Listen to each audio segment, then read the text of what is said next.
Here is a winter weather statement. For the following counties in Indiana: Boone, Decatur, Delaware, Hamilton, Hancock, Hendricks, Henry, Johnson, Madison, Marion, Morgan, Rush, Shelby, and Tipton. Winter storm watch in effect from Sunday morning through Monday evening. Heavy winter precipitation expected. High probability snow amounts of 6 inches or more, with potential for significant accumulations of sleet and freezing rain across southern portions of central Indiana. The areas affected include portions of central, east central, north central, south central, southeast, southwest, and west central Indiana. The hazardous conditions are expected from Sunday morning through Monday evening.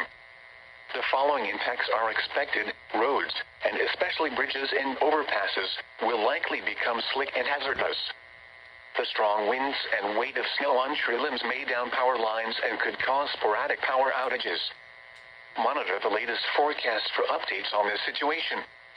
Persons should consider delaying all travel. If travel is absolutely necessary, drive with extreme caution. Consider taking a winter storm kit along with you, including such items as tire chains, booster cables, flashlight, shovel, blankets, and extra clothing. Also take water, a first aid kit, and anything else that would help you survive in case you become stranded.